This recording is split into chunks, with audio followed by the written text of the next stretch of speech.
तो यहाँ पे हम लोग देखते हैं कि ये जो होता है क्या है कि वक्रता केंद्र, फोकस और एफ। तो सबसे पहले हम लोग मुख्य अक्ष को डिफाइन करेंगे।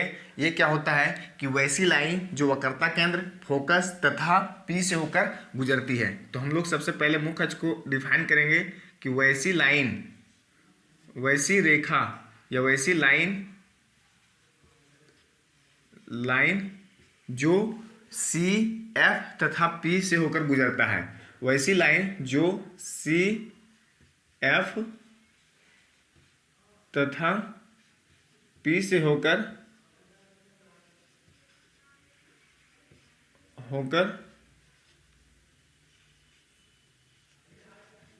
गुजरता है, उसे क्या बोलते हैं? उसे मुख्य अक्ष कहा जाता है। उसे मुख्य अक्ष कहा जाता है। तो सबसे पहले हम लोग क्या करेंगे कि हम लोग देखें, पी जो होता है ये दर्पण का ध्रुव होता है, एफ जो होता है इसको हम लोग फोकस बोलते हैं, और ये सी जो होता है इसको हम लोग वक्रता केंद्र बोलते हैं। तो हमने देखा मुख्य अक्ष के बारे में, ये वैसी लाइन होती है जो सी, एफ तथा पी से होकर गुजरती है। वैसी लाइन को हम लोग मुख्य अक्ष कहलाते हैं। यहाँ क्वेश्चन एग्जाम में बनता है कि वह लाइन जो वक्रता केंद्र, फोकस तथा दर्पण के ध्रुव से होकर गुजरती है, उस लाइन को क्या कहा जाता है? उन्हें 4 ऑप्शन होते हैं, हमें उस ऑप्शन के अकॉर्डिंग चलना पड़ता है। तो उस लाइन को क्या बोलते हैं? हम लोग मुख्य अक्ष बोलते हैं। अब हम लोग क्या करेंगे, दूसरा पॉइंट हम लोग एफ को डिफाइन करेंगे। दूसरा पॉइंट हम लोग क्या है कि मुख्य फोकस को डिफाइन करेंगे। फोकस यानी एफ को हम लोग डिफाइन करेंगे। तो हम लोग यहाँ पे देखें, ये जो होता है ये इसे हम लोग बोलते हैं मुख्य अक्ष। जैसा कि हम लोग देखें तो फोकस को डिफाइन करने के लिए हम लोग यहाँ पे क्या करते हैं कि यहाँ से इसके मुख्य अक्ष के समानांतर एक पैरेलल लाइन खींचते हैं। तो हम लोग इसको डिफाइन करते हैं कि वैसी जब कोई प्रकाश की किरण क्या होता है कि मुख्य अक्ष के समानांतर प्रवेश करती है और दर्पण में परावर्तन के बाद क्या होती है, जिस बिंदु पर मिलती है या मिलती हुई प्रतीत होती है, उसे हम लोग क्या बोलते हैं? मुख्य अक्ष कहते हैं। तो जैसे हम लोग देख रहे हैं कि ये मुख्य अक्ष होता है, इसके समानांतर ये प्रकाश की किरण होता है, ये दर्पण के परावर्तक सतह है, परावर्तक सतह से क्या हुआ? परावर्तन हुआ, और परावर्तन के बाद क्या हुआ कि ये जिस बिंदु पर मिलती है या मिलती हुई प्रतीत होती है। तो हम लोग देख रहे हैं कि ये जो होता है प्रकाश की लाइन होता है ना। उसके बाद दर्पण के परावर्तन के बाद क्या होता है कि मुख्य यानी फोकस के बिंदु पर क्या होती है? मिलती है या मिलती हुई प्रतीत होती है। वैसी रेखा को हम लोग क्या बोलते हैं, या वैसे उसे हम लोग क्या बोलते हैं कि फोकस कहलाते हैं। तो हम लोग लिखेंगे फोकस, हम लोग लिखेंगे जब कोई प्रकाश की किरण हम लोग फोकस को डिफाइन करेंगे। यहाँ लिखेंगे जब कोई प्रकाश की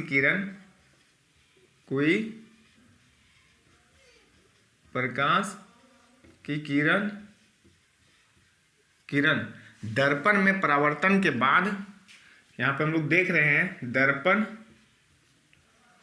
में परावर्तन के बाद जिस बिंदु पे मिलती है, जिस बिंदु पर मिलती है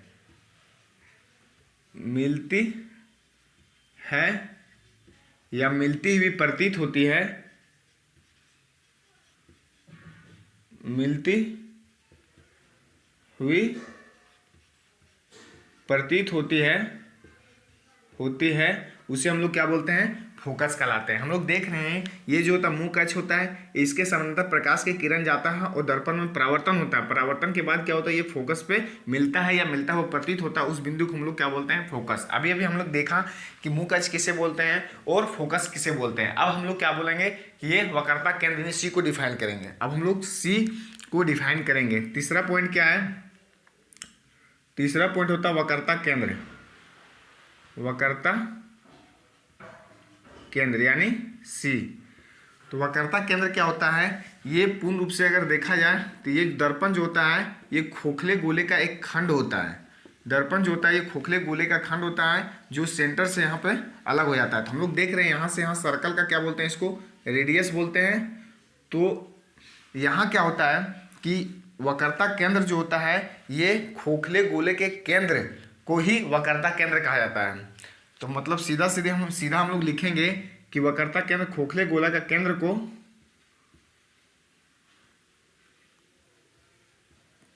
खोखले गोले के केंद्र को वक्रता केंद्र कहा जाता है, वक्रता केंद्र कहा जाता है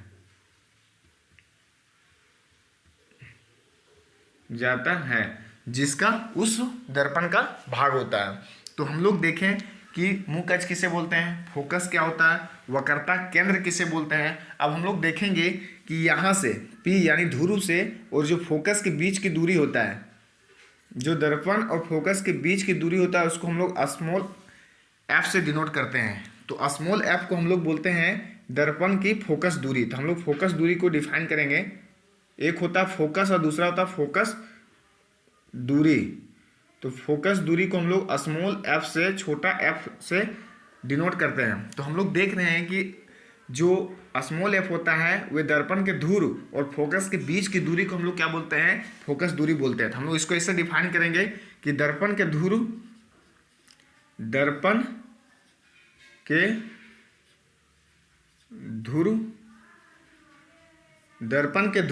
तथा फोकस के जो बीच की दूरी होता है उसको हम लोग क्या बोलते हैं, फोकस दूरी। दर्पण के ध्रुव तथा फोकस के बीच की दूरी को फोकस दूरी कहा जाता है, फोकस दूरी कहा जाता है। फिर हम लोग आगे देखेंगे कि ये जो होता है फोकस दूरी, यहाँ से यहाँ क्या होता है, रेडियस होता है, और ये यहाँ से यहाँ जो होता है ये रेडियस का आधा होता है। तो हम लोग बोल सकते हैं कि फोकस दूरी जो होता है वो क्या होता है कि f जो होता है, हम लोग यहाँ पे थोड़ा सा यहाँ पे पॉइंट नोट करेंगे और यहाँ लिखेंगे f जो होता है r/2 होता है। f जो होता है वो फोकस दूरी की आधी होती है।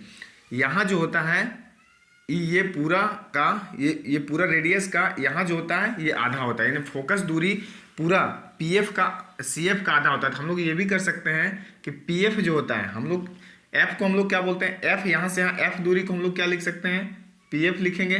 जो डिस्टेंस होगा PF जो होगा, यानी हम लोग बोल सकते हैं वक्रता केंद्र और PC का आधा होगा। वक्रता केंद्र मतलब P और C के जो डिस्टेंस होगा C से आधा होगा, और P और C को हम लोग क्या डिफाइन किए हैं, P और C। P दर्पण का ध्रुव और केंद्र दोनों को यहाँ से यहाँ दूरी को हम लोग क्या लिए हैं, R लिए हैं और डिवाइडेड बाय 2, और P और F के बीच की दूरी को हम लोग क्या बोलते हैं, फोकस दूरी। तो PF को हम लोग क्या लिख सकते हैं यहाँ पे, F स्मॉल f। तो स्मॉल f अपन ये जो होता है ये होता है। तो हम लोग यहाँ से न्यूमेरिकल में ये हम लोग इसका यूज करेंगे कि कैसे कैसे होता है। तो सबसे पहले हम लोग एक थोड़ा सा रिकॉल करते हैं कि ये इसे दर्पण के जो मुख्य बिंदु कौन कौन से होते हैं उसे समझने के लिए हमने एक अवतल दर्पण ड्रॉ किया। उसके बाद क्या हुआ, कुछ पॉइंट लिए। तो सबसे पहले जो होता है ये मुख्य अक्ष जो होता है दर्पण के ध्रुव वह लाइन जो दर्पण के ध्रुव फोकस तथा C से होकर गुजरता है, वैसी लाइन को हम लोग मुख्य अक्ष कहते हैं। दूसरा क्वेश्चन ये भी आ सकता है कि जब प्रकाश की किरण परावर्तन के बाद जिस बिंदु पर मिलती है या मिलती हुई प्रतीत होती है उसे क्या कहा जाता है, तो उसे क्या बोलता है, फोकस कहते हैं हम लोग। तीसरा क्वेश्चन ऐसे भी आ सकते हैं कि वक्रता केंद्र जो होता है ये खोखले गोले का केंद्र होता है जिस दर्पण का वह भाग होता है। चौथा नंबर फोकस दूरी। तो फोकस दूरी क्या होता है कि दर्पण के ध्रुव यानी P और F के जो बीच की दूरी होता है उससे हम लोग क्या बोलते हैं, दर्पण के ध्रुव कहा जाता है, दर्पण को ध्रुव। और उसके बाद हम लोग देखें स्मॉल अक्षर फोकस दूरी हो गया। फिर फोकस दूरी निकालने के लिए ये जो होता है PF जो होता है CP का आधा होता है। तो CP को हम लोग क्या लिए, पूरा R लिए हैं, यानी कि हम लोग F बराबर R/2 ले लिए हैं। उसके बाद थोड़ा सा एक और पॉइंट यहाँ पर, यहाँ से यहाँ दर्पण के जो ये क्षेत्र होता है, ये पूरा जो परावर्तक क्षेत्र होता है इसको हम लोग बोलते हैं द्वारक। तो सबसे पहले हम लोग 5वां पॉइंट लेंगे और यहाँ पे हम लोग दर्पण का द्वारक।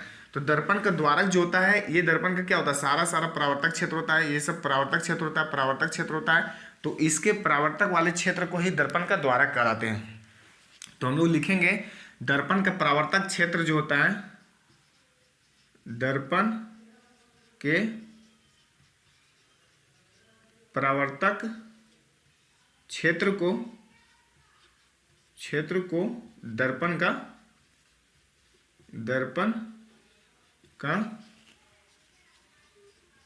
द्वारक कहा जाता है। और यहाँ पे थोड़ा सा हम लोग एक पॉइंट नोट करेंगे कि जो द्वारक यानी अपर्चर जो होता है उसका और जो रेडियस होता है उसके बीच क्या संबंध होता है। तो हम लोग यहाँ थोड़ा सा हम लोग नोट में लिखेंगे, एक पॉइंट यहाँ से पूछा जाता है हमेशा एग्जाम में कि जो द्वारक जो होता है, ये द्वारक जो होता है ये वक्रता केंद्र से, यानी कि ये जो वक्रता केंद्र यानी कि वक्रता त्रिज्या से क्या होता है, हमेशा छोटा होना चाहिए। वक्रता त्रिज्या से क्या होता है, छोटा होता है। तो ये हम लोग एक पॉइंट में इसको नोट करके लिखेंगे। यानी यहाँ कंडीशनल क्वेश्चन आता है, इनमें से कौन सा कथन सही है। तो यहाँ पे होता है द्वारक जो होता है यानी दर्पण का जो परावर्तक क्षेत्र होता है, ये पूरा इसका जो रेडियस होता है यानी वक्रता केंद्र का जो बीच की दूरी होता है उससे हमेशा क्या होना चाहिए, छोटा होता है। हाँ, द्वारक क्या होता है कि दर्पण के परावर्तक क्षेत्र को हम लोग द्वारक कहते हैं। तो इस प्रकार हमने क्या देखा कि दर्पण के जितने भी मुख्य बिंदु हैं उसे हम लोग समझने की कोशिश किए और समझें। उसके बाद हम लोग देखेंगे दर्पण संबंधी कौन कौन से नियम है, और उसके बाद नियम से हम लोग कौन कौन से कब कहाँ पे वस्तु को रखने से जो प्रतिबिंब बनता है हम लोग वैसे देखेंगे, जो एग्जाम में प्रायः पूछे जाते हैं। ठीक है फ्रेंड्स, आज के लिए इतना ही, फिर मिलते हैं नेक्स्ट वीडियो में।